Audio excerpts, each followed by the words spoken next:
خدمت میں حاضر ہوئے اور اسلام قبول کیا. جب اسلام قبول کیا اس وقت پہ ان کی عمر 60 سال تھی.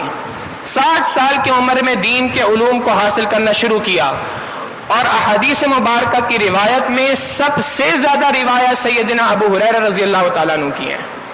تو قرآن کریم کو سیکھنے کے لیے، دین کے علوم کو سیکھنے کے لیے کسی قسم کی ایج ریسٹرکشن نہیں ہے، عمر کی قید نہیں ہے کہ اس عمر کے اندر سیکھا جا سکتا ہے، اس کے بعد نہیں سیکھا جا سکتا. ہر عمر کا بندہ سیکھ سکتا ہے.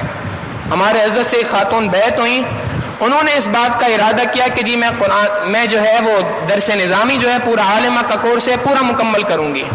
63 سال کی عمر میں انہوں نے دین کے علوم پڑھنا شروع کیے، حتیٰ کہ بخاری شریف کا پرچہ وفاق المدارس العربیہ پاکستان کے تحت دے کر عالمہ فاضلہ بن کے فاضلہ ہوئی.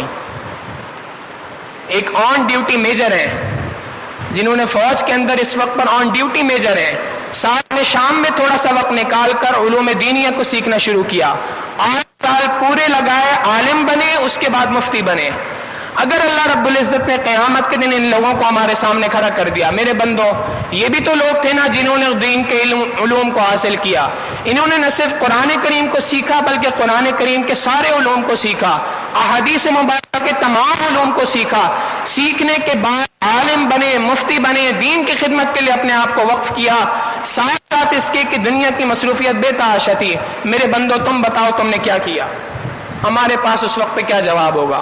آج اللہ رب العزت نے موقع دیا ہے، ہم اس موقع سے فائدہ اٹھائیں.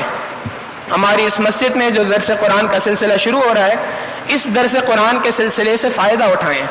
اس کو سمجھیں کہ اللہ رب العزت نے بہت نادر موقع ہمیں عطا کیا ہے، بہت ہی قیمتی موقع اللہ رب العزت نے عطا کیا ہے.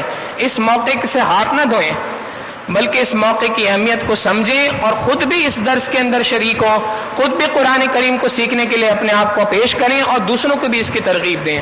اللہ رب العزت ان باتوں پر ہمیں عمل کی توفیق عطا فرمائے.